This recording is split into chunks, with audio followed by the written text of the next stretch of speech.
حضرت شیخ بایزید رحمۃ اللہ تعالی علیہ لکھا ہے کہ حضرت نے اپنے مریدوں کے ساتھ نماز پڑھنے جا رہے تھے تو گلی تنگ تھی تو اس جانب سے کتا بھی آ گیا.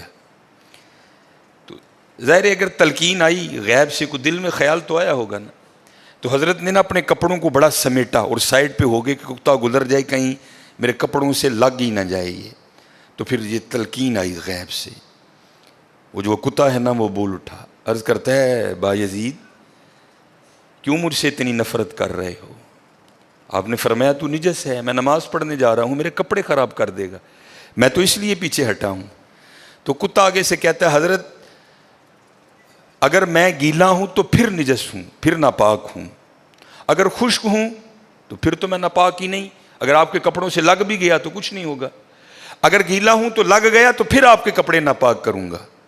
لیکن پھر بھی میری ناپاکی ایسی ناپاکی ہے کہ 3 بار کا جو پانی ہے وہ اس ناپاکی کو دور کر دے گا.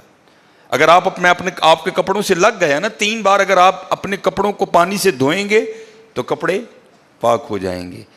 لیکن بایزید کبھی تو نے اپنی ناپاکی پہ غور کیا؟ میری ناپاکی تو وہ ہے جس کو 3 پانی دور کر دیتے ہیں, لیکن تیری ناپاکی تو وہ ہے جس کو 7 سمندروں کا پانی بھی نہیں دھو سکتا. جا کے پہلے اپنی ناپاکی دور کر. ہاں حضرت یہ اندر کی ناپاکی. اور کیونکہ بات ان سب بابوں کی ایک ہوتی ہے, انداز جدا ہوتے ہیں, تو پھر یہی بات حضور بلے شاہ رحمۃ اللہ تعالیٰ نے کس طرح لکھی.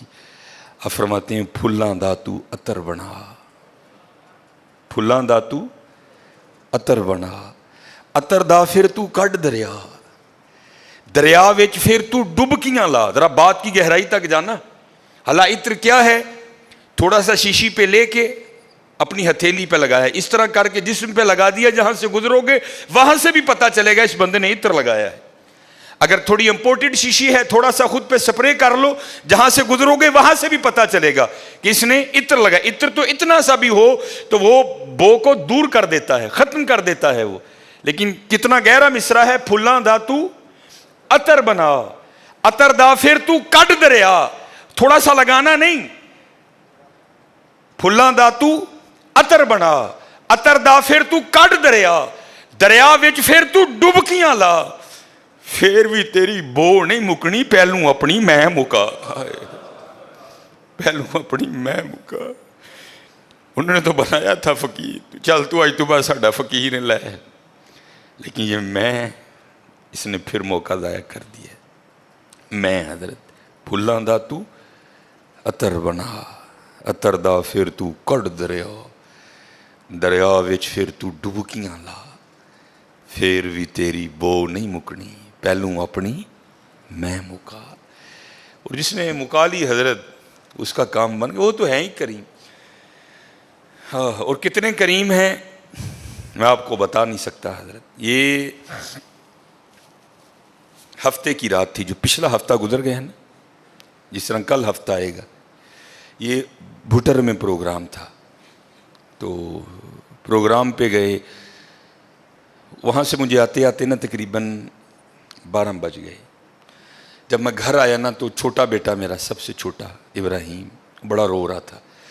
تو ماں اس کو چپ کرانے کے لیے نا وہ ٹہل رہی تھی, اس کمرے سے اس کمرہ, اس کمرے سے اس کمرہ. تو وہ کہتی ہے کہ شاہ کے بعد کی اس کی طبیعت خراب ہے, مسلسل رو رہا ہے, میں نے بڑا چپ کرایا, نہیں کر رہا, تو اس طرح کریں اس کو کسی ہاسپٹل لے چلتے ہیں. میں نے کہا چلو. عمل خدمت لے گئے. وہ ڈاکٹر نے چیک کیا, اس نے کہا بچے کا گلا خراب ہے, اور جب بھی بچوں کا گلا خراب ہوتا ہے نا ساتھ پھر ان کے کان میں بھی درد ہوتی ہے, اس کے کان میں درد ہے اس لیے رو رہا ہے. اس نے وہ دوائی وغیرہ انجیکشن وغیرہ لگائے, اس کے کان میں ڈراپس بھی ڈالے. لیکن میں نے کہا نہیں, میں آدھا گھنٹہ ویٹ کروں گا, بچے کی جب طبیعت سنبھلے گی نا میں پھر ہی گھر لے کے جاؤں گا. ہم وہاں بیٹھ گئے. خیر بچے کی طبیعت سنبھل گئی, ہم لے کے نا گھر آ گئے. اب ظاہر ہے بچے کی طبیعت خراب تھی, اس کی ماں نے عشاء کی نماز نہیں پڑھی تھی, میں نے فرض اور سنتیں پڑھ لی تھی, وتر اور نوافل میں نے بھی نہیں پڑھے تھے.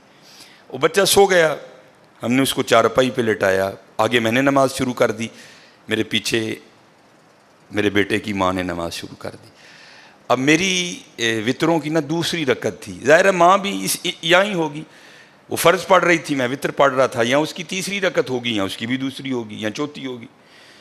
اب اس کی نا آنکھ کھل گئی، اس نے بڑی شدت سے رونا شروع کر دیا.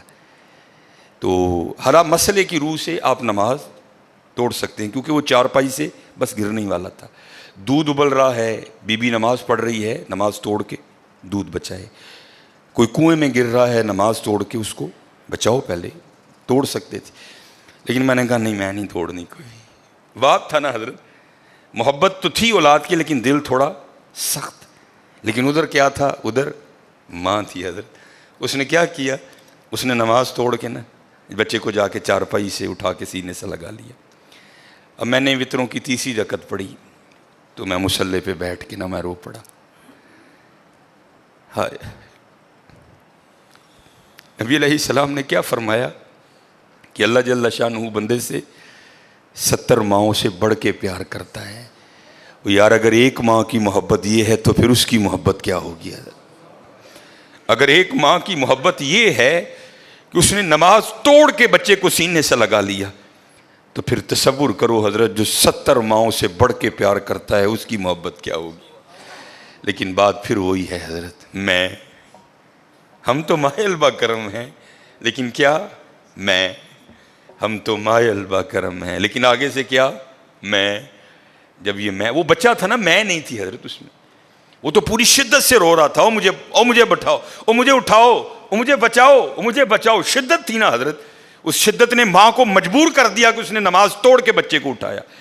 یہاں بھی جب شدت آتی ہے نا حضرت، تو پھر دریائے رحمت ایسا جوش میں آتا ہے کہ بگڑی بن جاتی ہے.